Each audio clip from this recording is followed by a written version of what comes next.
Hello ವಿದ್ಯಾರ್ಥಿಗಳೇ, ಈ ಒಂದು ವಿಡಿಯೋದಲ್ಲಿ ನಾವು ನಿಮ್ಮ ಬಿಕಾಮ್ ನ ಮ್ಯಾನೇಜ್ಮೆಂಟ್ ಅಕೌಂಟ್ ಸಬ್ಜೆಕ್ಟ್ ನಲ್ಲಿ ಬರುವಂತಹ ಒಂದು ಪ್ರಮುಖ method fund flow statement. So ಅಂದ್ರೆ 10 ಮಾರ್ಕ್ಸ್ ಅಥವಾ 15 ಮಾರ್ಕ್ಸ್ ಗೆ ಕೇಳುವಂತಹ ಸೆಕ್ಷನ್ ಸಿ ನಲ್ಲಿ ಕೇಳುವಂತಹ ಒಂದು fix question fund flow statement ನ ಯಾವ ರೀತಿ ಬಿಡಿಸಬೇಕು ಅನ್ನೋದನ್ನ ಈ ವಿಡಿಯೋದಲ್ಲಿ ಡಿಸ್ಕಷನ್ ಮಾಡೋಣ. ಸೊ ಫಂಡ್ ಫ್ಲೋ ಸ್ಟೇಟ್ಮೆಂಟ್ ನೀವು ಬಿಡಿಸಬೇಕಂದ್ರೆ 3 ಅಕೌಂಟ್ ನ ಪ್ರಿಪೇರ್ ಮಾಡಬೇಕು. ಮೊದಲೇ ಅಕೌಂಟ್ ನ ಹೆಸರು ಚೇಂಜ್ ಇನ್ ವರ್ಕಿಂಗ್ ಕ್ಯಾಪಿಟಲ್, ಎರಡನೇದ್ರ ಅಕೌಂಟ್ ಹೆಸರು change calculation of funds from operation, third account ಹೆಸರು fund flow statement. So total 3 account ನೀವು ಪ್ರಿಪೇರ್ ಮಾಡಬೇಕು. ಮೊದಲೇದು change in working capital. So change in working capital ನ ಫಾರ್ಮ್ಯಾಟ್ ಹೆಸರೇ ಇದೆ. ವರ್ಕಿಂಗ್ ಕ್ಯಾಪಿಟಲ್ ನ ಫಾರ್ಮುಲಾ ಏನು? Current asset minus current liability. ಅಂದ್ರೆ ಕ್ವಶನ್ ನಲ್ಲಿರುವಂತಹ ಎಲ್ಲ ಕರೆಂಟ್ ಅಸೆಟ್ಸ್ ನ ಕರೆಂಟ್ ಲಯಬಿಲಿಟಿನ 2 ಇಯರ್ ನ ಅಮೌಂಟ್ ಬರ್ಕೊಂಡು ಇನ್ಕ್ರೀಸ್ ಆಗಿದನೋ ಡಿಕ್ರೀಸ್ ಆಗಿದನೋ ಬರ್ಕೊಂಡು ಮೈನಸ್ ಮಾಡ್ಕೊಂಡು ಸೊ ನಾವು ಏನ್ ಕಂಡುಹಿಡಿಯಬಹುದು ಅಂದ್ರೆ ಎಷ್ಟು ಚೇಂಜ್ ಆಗಿದೆ ವರ್ಕಿಂಗ್ ಕ್ಯಾಪಿಟಲ್ ಅಂತ ನಾವು ಕಂಡುಹಿಡಿಯಬಹುದು. ಸೊ ನಂತರ ಎರಡನೇ ಅಕೌಂಟ್ ಯಾವ್ದಂದ್ರೆ ಫಂಡ್ಸ್ ಫ್ರಮ್ ಆಪರೇಷನ್. ಸೊ ಅದರಲ್ಲಿ ಪ್ರಾಫಿಟ್ ಅಂಡ್ ಲಾಸ್ ಅಕೌಂಟ್ ತಗೊಂತೀವಿ, ರಿಸರ್ವ್ ಇನ್ಕ್ರೀಸ್ ಆಗಿದೆನೋ ಡಿಕ್ರೀಸ್ ಆಗಿದೆನೋ ರಿಸರ್ವ್ ಚೆಕ್ ಮಾಡ್ತೀವಿ. ಹಾಗೆ ಇಂಟ್ಯಾಂಜಿಬಲ್ ಅಸೆಟ್ಸ್ ಇರುತ್ತೆ, ಗುಡ್ ವಿಲ್, ಪೇಟೆಂಟ್, ಕಾಪಿರೈಟ್, ಅದು ಇನ್ಕ್ರೀಸ್ ಆಗಿದೆನೋ ಡಿಕ್ರೀಸ್ ಆಗಿದೆನೋ ಅಂದ್ರೆ ಕ್ರಿಯೇಟ್ ಆಗಿದೆನೋ ರಿಟರ್ನ್ ಆಫ್ ಆಗಿದೆನೋ ಚೆಕ್ ಮಾಡ್ತೀವಿ.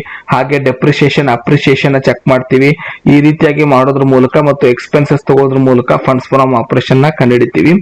ಹಾಗೆ fund flow statement. So debentures, issues, long term borrowings ಇವುಗಳು ಇಶ್ಯೂ ಆಗಿದೆನೋ ಅಥವಾ ರೀಪೇಮೆಂಟ್ ಆಗಿದೆನೋ ಚೆಕ್ ಮಾಡ್ಕೊಂಡ್ಬಿಟ್ಟು ಆಮೇಲೆ ಅಸೆಟ್ಸ್ ಪರ್ಚೇಸ್ ಆಗಿದೆನೋ ಸೇಲ್ ಆಗಿದೆನೋ ಚೆಕ್ ಮಾಡಿ ನಾವು ಈ ಆನ್ಸರ್ಸ್ ನ ಕಂಡುಹಿಡಿತೀವಿ.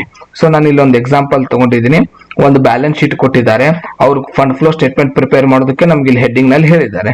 ಸೊ ನಾವು ಫಂಡ್ ಫ್ಲೋ ಸ್ಟೇಟ್ಮೆಂಟ್ ಬಿಡಿಸ್ಬೇಕಂದ್ರೆ ನಾವು ಫಂಡ್ ಫ್ಲೋ ಸ್ಟೇಟ್ಮೆಂಟ್ ನ ಪ್ರಿಪೇರ್ ಮಾಡ್ಬೇಕಂದ್ರೆ ಇಲ್ಲಿ ಅಸೆಟ್ಸ್ ಮತ್ತು ಲಯಬಿಲಿಟಿ ಕೊಟ್ಟು ಕೆಲವೊಂದಿಷ್ಟು ವರ್ಕಿಂಗ್ ನೋಟ್ ನ ಕೊಟ್ಟಿದ್ದಾರೆ.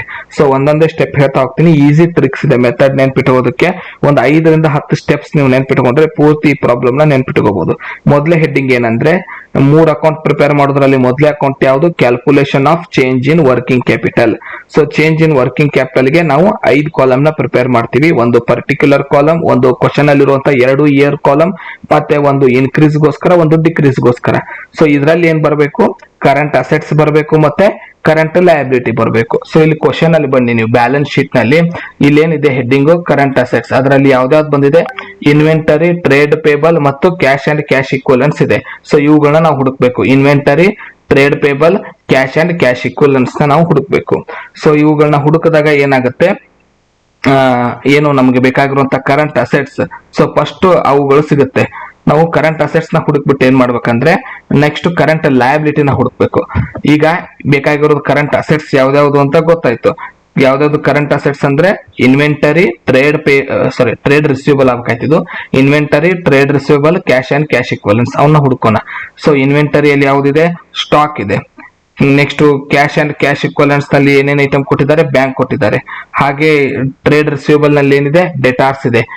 ನೆಕ್ಸ್ಟ್ PDD ಮೈನಸ್ ಆದ್ಮೇಲೆ ಬಂದಿರುವಂತ ಅಮೌಂಟ್ ನಾವು ಡೈರೆಕ್ಟ್ ಆಗಿನೂ ತಗೋಬಹುದು, ಅಥವಾ PDD ನೀವು ತೋರಿಸ್ತೇನೆ ಅಂದ್ರೆ ಅದನ್ನ ಲಯಬಿಲಿಟಿಯಲ್ಲಿ ತೋರಿಸಬೇಕಾಗತ್ತೆ, ಡಬಲ್ ಕೆಲಸ ಆಗುತ್ತೆ. ಫಸ್ಟ್ ಸ್ಟೆಪ್ಸ್ ಏನಂದ್ರೆ ಚೇಂಜ್ ಇನ್ ವರ್ಕಿಂಗ್ ಕ್ಯಾಪಿಟಲ್ ಬಿಡಿಸುವಾಗ ಯಾವ್ದಾವ್ದು ಕರೆಂಟ್ ಅಸೆಟ್ಸ್ ಇದೆ ಹುಡುಕೋದು. ಹಾಗೆ ಕರೆಂಟ್ ಲಯಬಿಲಿಟಿ ಹೆಡ್ಡಿಂಗ್ ನಲ್ಲಿ ಯಾವ್ದು ಬಂದಿದೆ? 2 ಬಂದಿದೆ.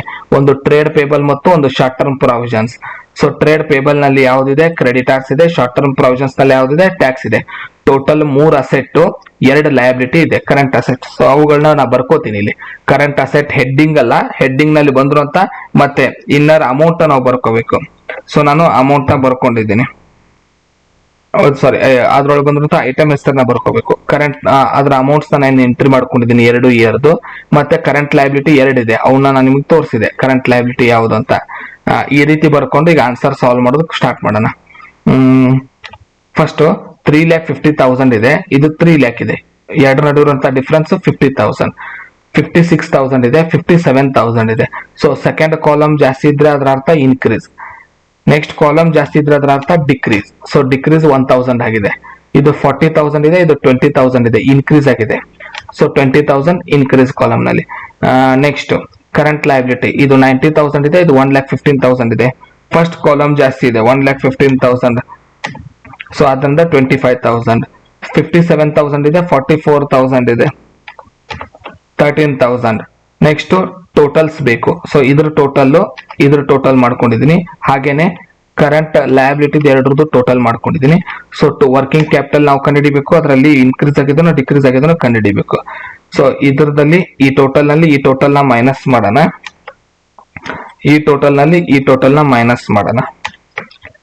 ನಂತರ ಇವೆರಡರ ನಡುವೆ ಇರುವಂತಹ ಡಿಫರೆನ್ಸ್ ನ ಕಂಡುಹಿಡಿಯೋಣ. ಹಾಗೆ ಇಲ್ಲಿ ಮಿಡಲ್ ಟೋಟಲ್ ಮಾಡಲ್ಲ, ಫುಲ್ ಟೋಟಲ್ ಮಾಡ್ಕೋತೀವಿ. ಇದ್ರದ್ದು ಫುಲ್ ಟೋಟಲ್ ಮಾಡ್ಕೋತೀವಿ. ಸೊ ಅವುಗಳ ನಡುವೆ ಇರುವಂತಹ ಡಿಫರೆನ್ಸ್ ನಾವು ಏನಂತ ಕರಿತೀವಿ, ವರ್ಕಿಂಗ್ ಕ್ಯಾಪಿಟಲ್ ನಲ್ಲಿರುವಂತಹ ಚೇಂಜಸ್ ಅಂತ ಕರಿತೀವಿ. ಅದು ಇನ್ಕ್ರೀಸ್ ಆಗಿರಬಹುದು, ಅದು ಡಿಕ್ರೀಸ್ ಆಗಿರಬಹುದು, ಯಾವ್ದು ಬರುತ್ತೆ ಅದನ್ನ ಬರ್ಕೋತೀವಿ.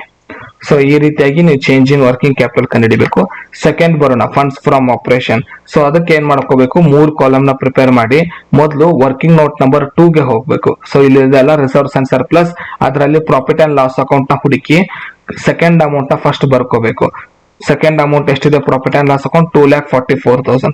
ಒಳಗಡೆ 2 ಹೆಡ್ಡಿಂಗ್ ಮಾಡ್ಕೋಬೇಕು, ಪ್ಲಸ್ ನಾನ್ ಆಪರೇಟಿಂಗ್ ಎಕ್ಸ್ಪೆನ್ಸಸ್ ಮೈನಸ್ ನಾನ್ ಆಪರೇಟಿಂಗ್ ಇನ್ಕಮ್. ಸೊ ಈ ಎಕ್ಸ್ಪೆನ್ಸಸ್ ಇನ್ಕಮ್ ಎಲ್ಲೆಲ್ಲಿ ಹುಡುಕ್ತಿವಿ, ಮೊದಲು ವಾಪಸ್ ರಿಟರ್ನ್ 2ನೇ ವರ್ಕಿಂಗ್ ನೋಟಿಗೆ ಬರಬೇಕು.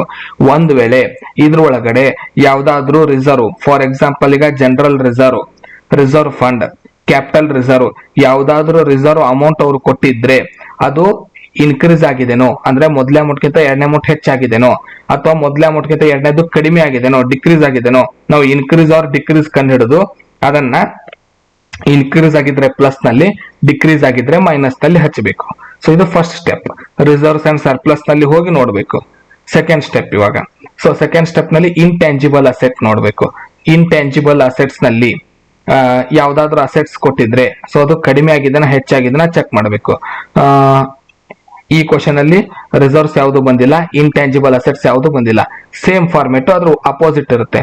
ಇಂಟ್ಯಾಂಜಿಬಲ್ ನೋಟ್ ನಂಬರ್ ನಲ್ಲಿ ಜಾಸ್ತಿ ಆಗಿದ್ರೇನೆ ಕೆಳಗಡೆ ಮೈನಸ್ ನಲ್ಲಿ ಹಚ್ಚಬೇಕು, ಕಡಿಮೆ ಆಗಿದ್ರೆ ಮೇಲೆ ಪ್ಲಸ್ ನಲ್ಲಿ ಹಚ್ಚಬೇಕು. ಉಲ್ಟಾ ಇರುತ್ತೆ. ರಿಸರ್ವ್ಸ್ ಗೆ ಇಂಟ್ಯಾಂಜಿಬಲ್ ಅಸೆಟ್ಸ್ ಗೆ ಅಪೋಸಿಟ್ ಇರುತ್ತೆ. Second step. Third step adjustment ಗೆ ಹೋಗ್ಬೇಕು. ಸೊ ಯಾವ್ಯಾವ ಅಡ್ಜಸ್ಟ್ಮೆಂಟ್ ಬಂದಿದೆ ಅವುಗಳನ್ನ ಬರ್ಕೋಬೇಕು. ಡಿವಿಡೆಂಡ್ ಬಂದಿದೆ, ಟ್ಯಾಕ್ಸ್ ಬಂದಿದೆ, ಡೆಪ್ರಿಸಿಯೇಷನ್ ಬಂದಿದೆ. ಇದು ಥರ್ಡ್ ಸ್ಟೆಪ್. ಸೊ ಡಿವಿಡೆಂಡ್ ಇದೆ, ಟ್ಯಾಕ್ಸ್ ಇದೆ, ಡೆಪ್ರಿಸಿಯೇಷನ್ ಇದೆ, ಮೂರನ್ನು ಪ್ಲಸ್ ನಲ್ಲೇ. ಏನೇ ಅಡ್ಜಸ್ಟ್ಮೆಂಟ್ ಬಂದ್ರು ಅದು ಪ್ಲಸ್ ನಲ್ಲೇ ಬರುತ್ತೆ. ಆದ್ರೆ ಅಡ್ಜಸ್ಟ್ಮೆಂಟ್ ನಲ್ಲಿ ಸೇಲು ಪರ್ಚೇಸ್ ಬಂದ್ರೆ ಅದನ್ನ ತಗೋಬಾರ್ದು. Only 3 adjustment, dividend, tax, depreciation ನೀವು ಚೆಕ್ ಮಾಡಬೇಕು. ಇದನ್ನ ಚೆಕ್ ಮಾಡಿದ ನಂತರ last opening capital, opening profit and loss account amount ಅಂದ್ರೆ ಕ್ಲೋಸಿಂಗ್ ಸ್ಟಾರ್ಟಿಂಗ್ ತಗೊಂಡಿದ್ವಿ, ಇದನ್ನ ಯಾವಾಗ್ಲೂ ಮೈನಸ್ ನಲ್ಲಿ ಬರಿತೀವಿ. So opening profit and loss account minus ನಲ್ಲಿ ಬರ್ಕೊಂಡು ಎರಡನ್ನು ಟೋಟಲ್ ಮಾಡಿ ಮೈನಸ್ ಮಾಡಿ ಬ್ಯಾಲೆನ್ಸ್ ಅಂದ್ರೆ ಈ ಮೂರದು ಟೋಟಲ್ 1,10,000 ಇದೆ. ಇದು ಒಂದೇ ಅಮೌಂಟ್ ಇದೆ, 1,18,000 ಇದೆ. ನಾವು ಪ್ಲಸ್ ಹೆಡ್ಡಿಂಗ್ ಹಾಕಿರೋದ್ರಿಂದ 2,44,000 ಜೊತೆ ಇದನ್ನ ಪ್ಲಸ್ ಮಾಡಿದೀನಿ, ಇದನ್ನ ಮೈನಸ್ ಮಾಡಿ ಬ್ಯಾಲೆನ್ಸ್ ಬರೆದಿದ್ದೀನಿ. ಸೊ ಈ ರೀತಿಯಾಗಿ ನೀವು ಆನ್ಸರ್ ನ ಕಂಡುಹಿಡಿಬೇಕು. 2,36,000 ಆನ್ಸರ್ ಆಗಿದೆ. ಇದು ಫಂಡ್ಸ್ ಫ್ರಮ್ ಆಪರೇಷನ್. ಫೈನಲ್ ಆಗಿ fund flow statement.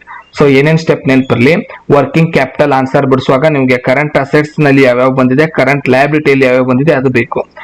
Funds from operation ಬಿಡಿಸುವಾಗ ರಿಸರ್ವ್ಸ್ ಅಂಡ್ ಸರ್ಪ್ಲಸ್ ಫಸ್ಟ್ ನೋಡ್ಬೇಕು. ಅಂದ್ರೆ profit and loss account closing opening ತಗೊಂಡು ಫಂಡ್ಸ್ ಫ್ರಮ್ ಆಪರೇಷನ್ ನಲ್ಲಿ ರಿಸರ್ವ್ಸ್ ನೋಡ್ಕೋಬೇಕು, ಹಾಗೆ ಇಂಟ್ಯಾಂಜಿಬಲ್ ಅಸೆಟ್ಸ್ ನೋಡ್ಕೋಬೇಕು. ನಂತರ ಅಡ್ಜಸ್ಟ್ಮೆಂಟ್ ನಲ್ಲಿ ಬಂದಿರುವಂತ ಡಿವಿಡೆಂಡ್, ಟ್ಯಾಕ್ಸ್, ಡೆಪ್ರಿಸಿಯೇಷನ್ ನೀವು ತಗೋಬೇಕು. ಫೈನಲ್ ಆಗಿ ಫಂಡ್ ಫ್ಲೋ ಸ್ಟೇಟ್ಮೆಂಟ್. ಇದರಲ್ಲಿ ಏನ್ ಬರುತ್ತೆ, ಮೊದಲು ನೋಟ್ ನಂಬರ್ 1 ಗೆ ಬರಬೇಕು. ಸೊ ಅದರಲ್ಲಿರುವಂತ ಶೇರ್ ಕ್ಯಾಪಿಟಲ್ ನೋಡ್ಕೋಬೇಕು, ಅದು ಇನ್ಕ್ರೀಸ್ ಆಗಿದೆನಾ ಡಿಕ್ರೀಸ್ ಆಗಿದೆನಾ ನೋಡಬೇಕು. ಜಾಸ್ತಿ ಆಗಿದ್ರೆ ಅದನ್ನ ಇಶ್ಯೂ ಅಂತ ಕರೆದು ಪ್ಲಸ್ ನಲ್ಲಿ ಅಂದ್ರೆ ಫಸ್ಟ್ ಹೆಡ್ಡಿಂಗ್ ನಲ್ಲಿ, ಕಡಿಮೆ ಆಗಿದ್ರೆ ಅದನ್ನ ಮೈನಸ್ ಹೆಡ್ಡಿಂಗ್ ನಲ್ಲಿ ತಗೋತೀವಿ. ಸೊ ಇದು ಹೆಚ್ಚಾಗಿದೆ. ಈಗ 6 ಲ್ಯಾಕ್ ಇದೆ, ಎಷ್ಟಾಗಿದೆ 8 ಲ್ಯಾಕ್ ಆಗಿದೆ. ಸೊ 6 ಲ್ಯಾಕ್ ಇದ್ದು 8 ಲ್ಯಾಕ್ ಆಗಿದೆ. ಅದನ್ನ ಎಂಟ್ರಿ ತೋರ್ಸೋಣ. ಇಶ್ಯೂ ಆಫ್ ಶೇರ್ ಅಂತ ಕರಿತೀವಿ, ಅದನ್ನ 2 ಲ್ಯಾಕ್ ಆಗಿದೆ. ಹಾಗೇನೆ ನೆಕ್ಸ್ಟ್ ಲಾಂಗ್ ಟರ್ಮ್ ಬಾರೋಯಿಂಗ್ಸ್ ನೋಡ್ಕೋಬೇಕು. ಶೇರ್ ಕ್ಯಾಪಿಟಲ್ ಆದ ನಂತರ ಲಾಂಗ್ ಟರ್ಮ್ ಬಾರೋಯಿಂಗ್ಸ್ ನೋಡ್ಕೋಬೇಕು, ಅದು ಕೂಡ ಜಾಸ್ತಿ ಆಗಿದೆ, ಇಶ್ಯೂ. ಕಡಿಮೆ ಆಗಿದ್ರೆ ರೀಪೇಮೆಂಟ್ ಅಂತ ಕರಿತೀವಿ. ಆಮೇಲೆ ಟ್ಯಾಂಜಿಬಲ್ ಅಸೆಟ್ಸ್ ನೋಡ್ಕೋಬೇಕು, ಕಡಿಮೆ ಆಗಿದ್ರೆ ಸೇಲ್, ಹೆಚ್ಚಾಗಿದ್ರೆ ಪರ್ಚೇಸ್. 3 ಲ್ಯಾಕ್ ಇದ್ದು 4 ಲ್ಯಾಕ್ ಆಗಿದೆ ಬಿಲ್ಡಿಂಗ್, 4 ಲ್ಯಾಕ್ ಇದ್ದು 6,45,000 ಆಗಿದೆ ಪ್ಲಾಂಟ್. ಸೊ ಮೊದಲು ಇವುಗಳನ್ನ ಬರ್ಕೋಬೇಕು. ಸೊ 2 ಅಸೆಟ್ ಪರ್ಚೇಸ್ ಆಗಿದೆ, purchase building, purchase machine. 2 asset issue ಆಗಿದೆ, ಒಂದು ಡಿಬೆಂಚರ್, ಒಂದು ಶೇರ್ಸ್. ಇವುಗಳನ್ನ ಬರ್ಕೊಂಡು ನಾವು ನಂತರದಲ್ಲಿ ಏನ್ ಮಾಡಬೇಕು, ಈ ನಾವು ಬಿಡಿಸಿರುವಂತ ಇವೆರಡು ಆನ್ಸರ್ಸ್ ನ, change in working capital answer ನ ಮತ್ತು ಹಾಗೇನೆ ಫಂಡ್ಸ್ ಫ್ರಮ್ ಆಪರೇಷನ್ ಆನ್ಸರ್ ನ ಬರ್ಕೋಬೇಕು. ಸೊ ಇನ್ಕ್ರೀಸ್ ಆಗಿದ್ರೆ ಕೆಳಗಡೆ, ಡಿಕ್ರೀಸ್ ಆಗಿದ್ರೆ ಸೋರ್ಸ್ ನಲ್ಲಿ ಮೇಲ್ಗಡೆ. ಸೊ ಇನ್ಕ್ರೀಸ್ ಆಗಿದೆ working capital, funds from operation ಯಾವಾಗ್ಲೂ ಮೇಲ್ಗಡೆನೆ ಆನ್ಸರ್ ತೋರಿಸಬೇಕು. ಫೈನಲ್ ಆಗಿ ಅಡ್ಜಸ್ಟ್ಮೆಂಟ್ ಇತ್ತಲ್ಲ, ಡಿವಿಡೆಂಡ್, ಟ್ಯಾಕ್ಸ್, ಡೆಪ್ರಿಸಿಯೇಷನ್, ಅವುಗಳನ್ನ ನಾವು ತೋರಿಸಬೇಕು.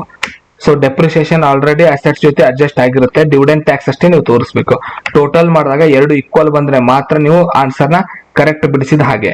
ಸೊ ಈ ರೀತಿಯಾಗಿ ನೀವು ಪ್ರಾಬ್ಲಮ್ ನ ಸಾಲ್ವ್ ಮಾಡಬೇಕು. ಸೊ ಫಂಡ್ಸ್ ಫ್ರಮ್ ಆಪರೇಷನ್ ಗೆ ಕೊನೆ ಅಕೌಂಟ್ ಫಂಡ್ ಫ್ಲೋ ಸ್ಟೇಟ್ಮೆಂಟ್ ಗೆ ಏನೇನು ನೋಡಬೇಕು? ನೋಟ್ ನಂಬರ್ 1 ಶೇರ್ ಕ್ಯಾಪಿಟಲ್, ಹೆಚ್ಚಾಗಿದ್ರೆ ಇಶ್ಯೂ, ಕಡಿಮೆ ಆಗಿದ್ರೆ ರೀಪೇಮೆಂಟ್, ಹೆಚ್ಚಾಗಿದ್ರೆ ಅದನ್ನ ಸೋರ್ಸ್ ನಲ್ಲಿ, ಕಡಿಮೆ ಆಗಿದ್ರೆ ಅದನ್ನ ಅಪ್ಲಿಕೇಶನ್ ನಲ್ಲಿ ತೋರಿಸಬೇಕು. ಹಾಗೆ ಲಾಂಗ್ ಟರ್ಮ್ ಬಾರೋವಿಂಗ್ಸ್ ಸೇಮ್, ಹೆಚ್ಚಾಗಿದ್ರೆ ಅದನ್ನ ಇಶ್ಯೂ ನಲ್ಲಿ, ಕಡಿಮೆ ಆಗಿದ್ರೆ ಅದನ್ನ ರೀಪೇಮೆಂಟ್ ನಲ್ಲಿ ತೋರಿಸಬೇಕು. ಸೊ ಇವೆರಡು ಆದ ನಂತರ ನೆಕ್ಸ್ಟ್ ಟ್ಯಾಂಜಿಬಲ್ ಅಸೆಟ್ಸ್ ಗೆ ಬರಬೇಕು. ಫಸ್ಟ್ ಅಸೆಟ್ ನಲ್ಲಿ ಏನಾದ್ರೂ ಡೆಪ್ರಿಸಿಯೇಷನ್ ಅಂದ್ರೆ ಫಸ್ಟ್ ಅಮೌಂಟ್ ನಲ್ಲಿ ಡೆಪ್ರಿಸಿಯೇಷನ್ ಬಂದಿದ್ರೆ ಮೊದಲು ಅದನ್ನ ಮೈನಸ್ ಮಾಡ್ಕೋಬೇಕು. ಸೊ 3 ಲ್ಯಾಕ್ ನಲ್ಲಿ ನಾನು 40,000 ಮೈನಸ್ ಮಾಡ್ತೀನಿ, ಇದು 2,60,000 ಇದ್ದ ಹಾಗೆ. ಸೊ ಇಲ್ಲಿಂದ ಇಲ್ಲಿಗೆ ಕಂಪೇರ್ ಮಾಡಬೇಕು. ಜಾಸ್ತಿ ಆಗಿದ್ರೆ ಪರ್ಚೇಸ್, ಕಡಿಮೆ ಆಗಿದ್ರೆ ಸೇಲ್. ಸೊ ಅವುಗಳನ್ನ ತೋರಿಸಿ ಕೊನೆಯದಾಗಿ ಡಿವಿಡೆಂಡ್ ಟ್ಯಾಕ್ಸ್ ಅಡ್ಜಸ್ಟ್ಮೆಂಟ್ ನ ತೋರಿಸೋದು ಮತ್ತು ಎರಡು ಅಕೌಂಟ್ ನ ಆನ್ಸರ್ಸ್ ನ ಕಳಿಸಬೇಕು. ವರ್ಕಿಂಗ್ ಕ್ಯಾಪಿಟಲ್ ಆನ್ಸರ್ ನ, ಫಂಡ್ಸ್ ಫ್ರಮ್ ಆಪರೇಷನ್ ಆನ್ಸರ್ ನ ಕಳಿಸಿ ಫಂಡ್ ಫ್ಲೋ ಸ್ಟೇಟ್ಮೆಂಟ್ ಟ್ಯಾಲಿ ಬರಬೇಕು. ಅವಾಗ ನೀವು ಪ್ರಾಬ್ಲಮ್ ನ ಕರೆಕ್ಟ್ ಬಿಡಿಸಿದ ಹಾಗೆ. ಮುಂದಿನ ವಿಡಿಯೋದಲ್ಲಿ ಮತ್ತೊಂದು ಮೆಥಡ್ ನೊಂದಿಗೆ ಸಿಗೋಣ. ಧನ್ಯವಾದಗಳು.